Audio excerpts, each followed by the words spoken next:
Hello दोस्तों, स्वागत है आपका। आज हम आचार्य विकास लामा जी के पास आए हैं। ये लॉकडाउन 4 जो आया है, इसमें गाइडलाइन आई है लोगों की दुकानें खोलने के लिए, लेकिन लोगों में अभी भी भ्रम और असमंजस की स्थिति बनी हुई है कि वो अपनी दुकानें खोलेंगे तो कस्टमर पहले जैसे आएगा या नहीं आएगा, या वो अपना व्यापार को सुचारू रूप से कैसे चला पाएँ। इसके लिए हम जानने के लिए आए हैं आचार्य श्री विकास लामा जी के पास। तो आइए मिलते हैं आचार्य विकास लामा जी से। नमस्कार आचार्य जी। नमस्कार, स्वागत है आपका। ये जो अब लॉकडाउन खुल गया है या दुकानें खोलने की सरकारों ने इजाज़त दे दी है, इसमें लोगों में अभी भी भ्रम की स्थिति बनी हुई है कि वो अपनी दुकानों पे जाएंगे, दुकानें खोलेंगे तो ग्राहक आएगा या नहीं आएगा, वो पहले जैसी बात काम धंधों में आएगी या नहीं आएगी। ऐसी बड़ी असमंजस की स्थिति बनी हुई है। तो इस पर आप लोगों का ये भ्रम दूर करने के लिए क्या कहना चाहेंगे? कोई अगर उपाय हो इसका वास्तु या ज्योतिष में, तो आप वो भी हमारे दर्शकों को बता दीजिए, जिससे काम धंधे में थोड़ी वृद्धि हो या पहले जैसा काम सुचारू रूप से चल पाए। मेरा ये मानना है कि अब कोरोना के साथ ना हम लोगों को रहना पड़ेगा। अब आपको सिर्फ ना अपने काम पे फोकस करना है। अब बहुत हो गया, 1.5-2 महीने से हमने बहुत चीजें देख ली, कर ली। अब सरकार ने जो हमें गाइडलाइंस दी है, हमें उसके साथ उसको मैनेज कर लो। और दूसरा, मैं आपको कुछ वास्तु प्रयोग बता दूंगा, तो आप कुछ दिनों में सेटल हो जाओगे उन चीजों को लेके। मैं कभी भी किसी भवन में जाता हूं, 2-2 महीने 2-2 साल वो भवन बंद रहते हैं, तो बहुत नकारात्मक चीजें वहां पे अटकी होती हैं। ऐसे ही 1.5-2 महीने से चीजें कहीं ना कहीं आपकी ऑफिस में, दुकानों में वो नकारात्मक चीजें आ गई होंगी। उसके लिए मैं कुछ आपको वास्तु के प्रयोग बताता हूं। प्रथम पूज्य गणपति जी हैं। जब भी आप शटर ऑन करो, ऑफिस का गेट खोलो, तो आपको गंग गणपते नमः का जाप करना है। ओम गं गणपते नमः। और दूसरा प्रयोग यह है कि आपको 21 बार गायत्री मंत्र का जाप अपने ऑफिस में, अपनी दुकानों में, अपनी फैक्ट्रियों में आपको चलाना है। और ये 21 दिन आपको रेगुलर प्रयोग करना है। 21 दिन बाद चीजें कुछ मैनिफेस्ट होती हैं, आपको पॉजिटिव रिजल्ट मिलेंगे। एक आपको एक बहुत अच्छा खाद्य पदार्थों में मैं आपको एक प्रयोग बताता हूं। मैं कई जगह ना इन चीजों को एक्टिवेट कर देता हूं, किसी भवन में जाके, या किसी जो मेरे क्लाइंट्स हैं मैं उनको ये प्रयोग बताता हूं। क्योंकि हम 3 प्रकृति, जो हमारा शरीर है उसमें 3 प्रकृति हैं, रजस, सतस और तमस।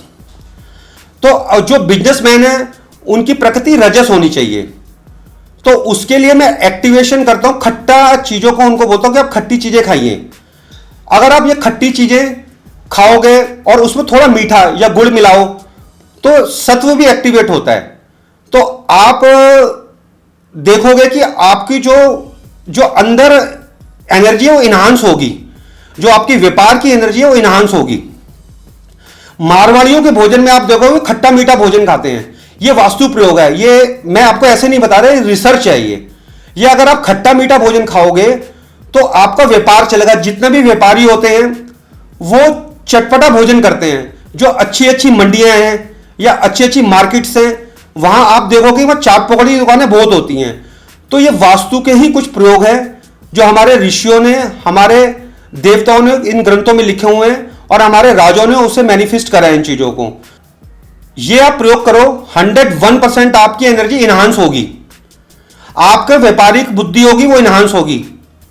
हम कुछ प्रयोग जो बच्चे कम पढ़ते हैं उन चीजों, वो प्रयोग ये हम करते हैं। लेकिन अभी मैं आपको व्यापारिक चीजों में ही आपको ये कुछ प्रयोग बताए हैं। आपको ये आप करिए और इसका फायदा उठाइए। जी आचार्य जी, जैसा कि आपने उपाय बताए, मैं लोगों से भी कहना चाहूँगा, आचार्य जी ने जो उपाय आप लोगों को बताए हैं, आप उनको बिल्कुल नियम से फॉलो करें और अपने काम में वृद्धि और मन की शांति होगी, ऐसा मैं आशा करता हूँ। और अगला सवाल मैं आपसे आचार्य जी करना चाहूँगा, जो ये लोग बाग इंडियन वास्तु को ना मानकर चाइनीज फेंग शुई को ज़्यादा अपना रहे हैं, आप उन लोगों को क्या कहना चाहेंगे? मेरा उन लोगों को मैसेज ये है कि हमें अपने घर की चीज़ों को मानना है। चाइनीज फेंग शुई जो है वो चाइना के लिए है। हमारा जो वास्तु है या हमारी जो परंपरा है वो हमारे लिए है। अगर हम किसी की दूसरी परंपरा को अपनाएंगे तो हमारे लिए वो इतनी मैनिफेस्ट नहीं करेंगी चीज़ें जो हमारी परंपरा हमारे पे लागू होती हैं। हम आजकल कई बार, मैं किसी भी विद्या का निरादर नहीं कर रहा, फेंग शुई भी बहुत अच्छा शास्त्र है, लेकिन उसका जो प्रयोग है वो चाइना में ही है। अब चाइना ने अपना एक वास्तु प्रयोग किया और उस वास्तु प्रयोग को पूरे वर्ल्ड में उसको भेजा, अपने कल्चर को। तो आपने देखा कि लोगों ने उसको अपनाया तो उनकी तरक्की हुई नहीं हुई, चाइना की तरक्की हो गई। तो सबसे पहले अब हमें यह समझना चाहिए और कि हमें अपने ही शास्त्रों का अध्ययन करना है। आपने देखा होगा लाफिंग बुद्धा का बड़ा आदान प्रदान होता है, वहां वो फेंग शुई की एक थ्योरी है। मैं डिस्कस नहीं करना चाहता इन चीजों को लेके ज्यादा, लेकिन जो हमारे देवता हैं, जो धन के देवता कुबेर जी, हम उनका निरादर कर रहे हैं और लाफिंग बुद्धा को बहुत अपना के हम बड़ा अपने घर में रख रहे हैं। उन चीजों का कोई प्रयोग नहीं है। और 101% मैं अपनी वास्तु प्रयोग के द्वारा या अपनी वास्तु विद्या के द्वारा बता रहा हूं कि इसको आपको कई चीजों का लाभ प्राप्त नहीं है। वो कछुए का प्रयोग करते हैं, हमारे वो देवता है, वो कश अवतार है, हमें उन कछुए को, जो हमारे विष्णु जी कश अवतार हैं, हमें अपने मंदिर में पूजना है। हम उनको कछुए को वैसे भी रख देते हैं। फेंग शुई के बड़े प्रयोग हैं। तो मैं डीपली नहीं जाऊंगा इतना फेंग शुई, क्योंकि मेरा मानना है कि वो जो भी फेंग शुई है वो उसी भूमंडल में लागू होता है। ऐसे कई लोगों के अपने अपने प्रयोग हैं। साउथ अफ्रीका में जाओगे, उनकी ज्योतिष विद्या एक अलग प्रकार की है। उनका जूडो, उनकी परंपरा को जूडो बोला जाता है, उस विद्या को। उसमें कई बलियों का प्रयोग किया जाता है। अगर आप यूएस में जाओगे, उनके अलग कल्चर के हिसाब से अलग वास्तु है। हमारे वास्तु सबसे पहला, हमारा सनातन, हमारा वास्तु सबसे पहले इस पृथ्वी पे आया है और उसी को चुरा के उसको अलग अलग रूपों को दिया गया है। लेकिन मैं फिर मैसेज आपको दूंगा कि अपने वास्तु पे विश्वास रखो, आप अपने देवी देवताओं पे विश्वास रखो। आपने अधिकतर देखा होगा फेंग शुई हर जगह ही चल रहा है आजकल बहुत, उसका ज्यादा लाभ नहीं है। वास्तु, अपने घर का वास्तु आप कराइए, किसी भी अच्छे शास्त्री से कराइए। ये नहीं कि आप किसी भी वास्तु शास्त्री से करवाओ, आप एक अच्छे शास्त्री से अपना वास्तु करवाओ और फिर उसका रिजल्ट देखो। 2 से 3 महीने के अंदर 101% वो रिजल्ट आपको मिलेगा। जी, अच्छा आचार्य जी, अब लोगों के कुछ पर्सनल सवाल हैं जिनका मैं वास्तु उपाय आपसे पूछना चाहता हूं। लोगों ने मुझे कुछ सवाल भेजे हैं। पहला सवाल किया है विवेक जी ने। उनका सवाल है कि बिजनेस में उन्होंने बहुत उधार दिया हुआ है। अब लॉकडाउन की वजह से लोगों के बिजनेस नहीं चल रहे हैं। अब लॉकडाउन खुलने के बाद उन्हें ये डर सता रहा है कि उधार दिया हुआ पैसा जो है उनका वापस आ पाएगा या नहीं आ पाएगा। उसके लिए उन्हें क्या उपाय करने चाहिए? मैं विवेक जी को यही बताऊंगा कि उनके घर की एक दिशा है साउथ ईस्ट, वहां पे कबाड़ ना हो या टॉयलेट ना हो। अगर टॉयलेट है तो उसे रिमूव करा देना आप, और अगर कबाड़ है उसको साफ कराओ या ब्लू कलर हो, वो तीनों चीजें आप रिमूव करा दीजिएगा तो पैसा रुकेगा नहीं, पैसा धीरे धीरे आना चालू हो जाएगा। एक वहां पे रेड कलर का आप 0 वाट का वहां बल्ब लगवा दीजिए तो रुका हुआ पैसा वापस आ जाएगा। तो ठीक है विवेक जी, ये तो आपके सवाल का जवाब था। मैं चाहता हूँ आप इसे करें और अपना रुका हुआ पैसा जो है रिकवर करें। अगला सवाल पूछा है पूनम जी ने। उनका सवाल है, उनकी बेटी अभी 12th स्टैंडर्ड में पढ़ती है, तो उसकी आगे की स्टडी या उनकी शादी के बारे में कोई वास्तु उपाय? उनको मैं एक प्रयोग बताऊंगा विद्या के माध्यम से। उनको जो उनकी शिक्षा, जो उनकी बिटिया की शिक्षा है, वो उसके लिए घर में एक दिशा है वेस्ट साउथ वेस्ट। अगर आप उनकी स्टडी वहां पे करवाओगे तो उनका रिजल्ट आपको बहुत अच्छा मिलेगा। और मैरिज की लिए उनके लिए घर का साउथ वेस्ट, वो एक पितरों की जगह होती है, वहां आप लव बर्ड्स रख दीजिए या कृष्ण जी और रुक्मिणी जी के फोटो लगा दीजिए तो अच्छे रिश्ते मिलेंगे। ठीक है पूनम जी, आपको आपके सवाल का जवाब मिल गया होगा। अगला सवाल है विपिन जी का। उनका सवाल है, उनके बेटे ने 12th क्लियर कर ली है, अब वो अपने बेटे को 12th के बाद चार्टेड का कोर्स करवाएं या कोई मेडिकल लाइन का कोर्स करवाएं।